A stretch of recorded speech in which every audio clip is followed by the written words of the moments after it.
여러분, 지금 전 세계 중앙은행이 동시다발적으로 금리 인상을 하고 있죠. 그만큼 금리를 굉장히 빠른 속도로 올리고 있습니다. 물론 예외적인 나라도 있습니다. 중국은 돈을 풀고 있고요. 금리를 내린다는 뜻이죠. 일본은 동결하고 있기는 해요. 그러나 대부분의 나라가 미국이 올리니까 이게 신흥국이든 개도국이든 선진국이든 그야말로 굉장히 빠르게 고강도 긴축 정책을 사용하고 있습니다.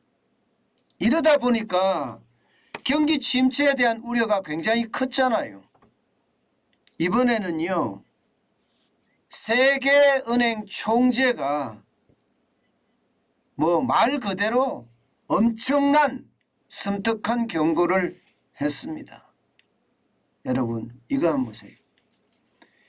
동시다발적 금리 인상이 내년 세계 경제를 파괴적 침체로 몰고 갈 수 있다, 이렇게 이야기했습니다. 여기에서 충격적인 것은요, 파괴적 경기 침체란 뜻이에요. 이게 파괴적이라는 말 자체가 어마어마한 이야기잖아요. 그런데 세계은행 데이비드 멜페스 총재가 이렇게 썼다는 것, 이것은 어떻게 생각하면 그만큼 심각한 경기 침체가 올 수도 있다, 이렇게 지금 경고하는 겁니다. 심지어 말입니다, 1970년대 불황 이후 가장 심각한 그런 최악이 오지 않겠느냐 하는 지금 예측을 하고 있습니다. 여러분, 지금까지 경기 침체가 온다는 이야기 많은 사람들이 했습니다. 짐 로저스 같은 분은 내 평생 경험하지 못한 어떤 침체가 온다, 하락장이 온다, 이렇게 이야기했고요. 우리나라의 김영익 교수 같은 경우에도요, 경험하지 못한 위기가 온다, 이런 이야기를 했습니다.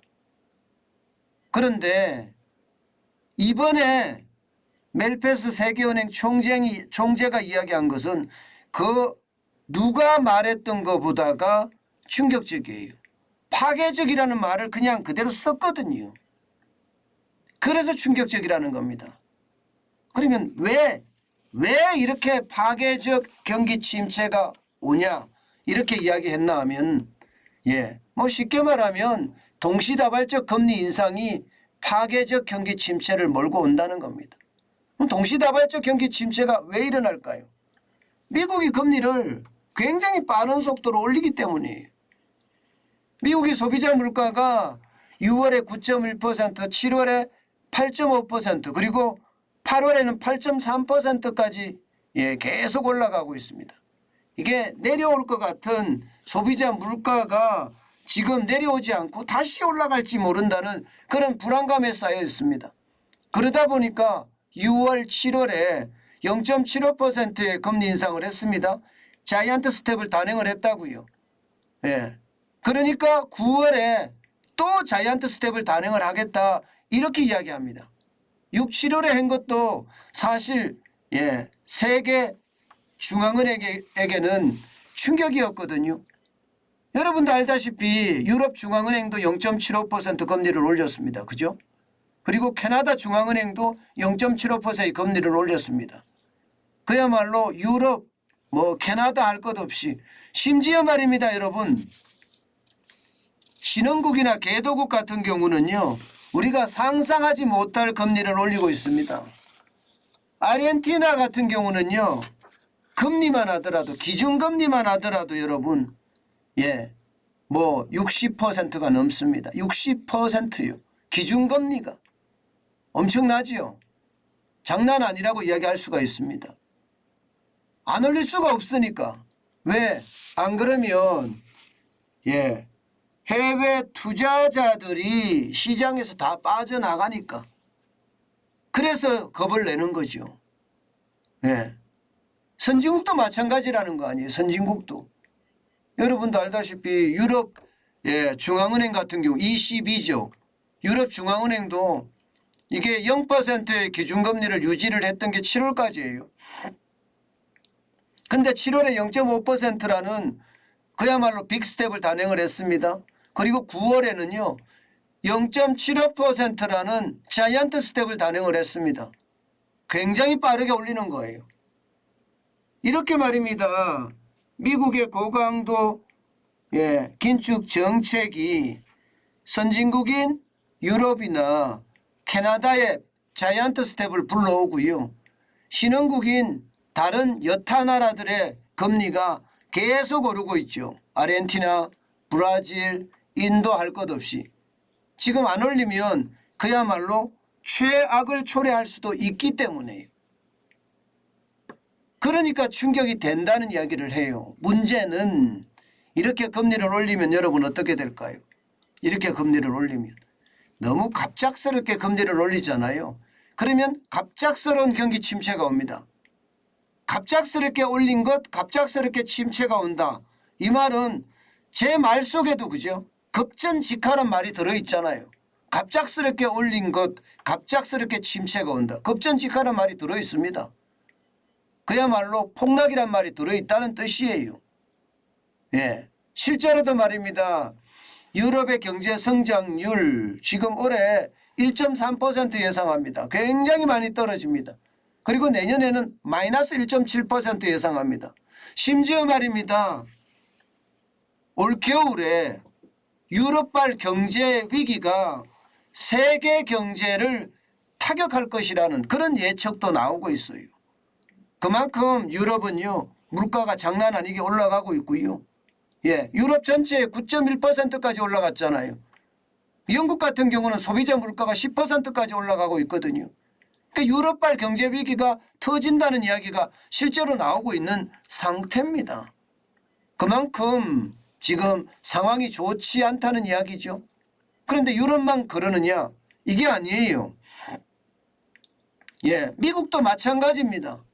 지금 고용 상황은 좋다, 소매 판매도 괜찮다 이렇게 이야기하지만 결국 말입니다. 금리가 지금처럼 계속 올라갈 때 세계은행에서 예측한 것은 4%를 넘게 보고 있습니다.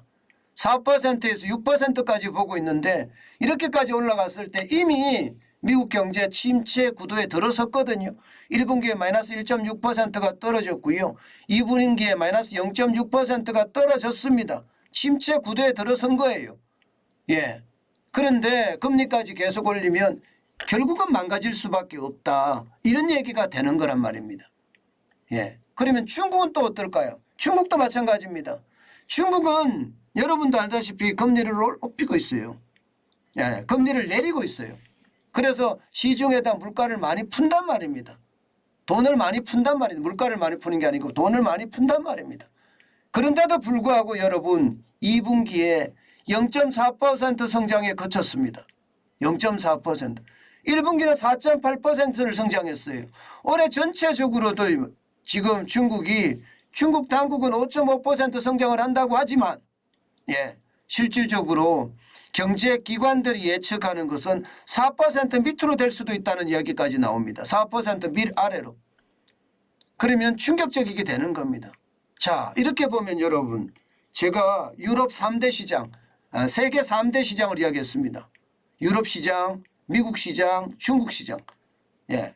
제일 첫 번째 시장이 뭐 중국이라고 이야기할 수도 있고 미국이라고 이야기할 수도 있고 유럽이라고 이야기할 수 있는데 이 세 개 시장 모두가 지금 최악으로 간다는 거잖아요. 그럼 결국 말입니다. 파괴적 경기 침체는 지금 오고 있다는 이야기예요. 지금 오고 있다는 이야기. 문제는요. 문제는 이제 이 와중에 과연 세계 경제가 어떻게 될까? 진짜 파괴적이 될까? 예. 세계은행 총재는요. 그 부분에 대해서 일단 신흥국가 개발 대상 도상국은 1년의 금융위기가 올 수 있다 이렇게 이야기합니다. 이게 이제 파괴적 경기 침체의 전조다 이렇게 읽고 있습니다. 쉽게 말하면 1970년대 이후에 가장 최악의 불황이 올 텐데 그 전조가 신흥국이나 개발도상국에서 금융위기를 겪는다는 이야기입니다. 사실 이 말 이미 의미가 있지요. 실제 금융위기를 겪고 있는 나라들이 있습니다. 스리랑카 지금 겪고 있죠. 파키스탄, 방글라데시, 라오스, 엘살바도르, 케냐, 이집트 계속 지금 늘어나고 있어요. 계속 늘어나고 있어요. 이게 늘어나면 늘어날수록 더 심각한 상황으로 펼쳐질 수 있다 이렇게 이야기하거든요. 결국 말입니다. 세계 주요국들이 40년 만에 물가를 잡으려다가 사실 경기를 잡는 것 아니냐 이런 얘기가 지금 계속 나오고 있는 것도 그 이유입니다. 여러분, 세계은행 총재가 이렇게 강한 메시지를 내놨다는 것은요. 그 어느 때보다 세계 경제의 어떤 침체가 올 거라는 그런 예상입니다.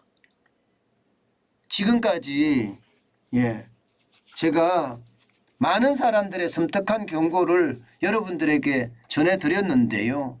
이번에 데이비드 멜패스 세계은행 총재가 이야기하는 것은 그 어느 때보다 강하다. 그렇게 말씀드릴 수가 있을 것 같습니다.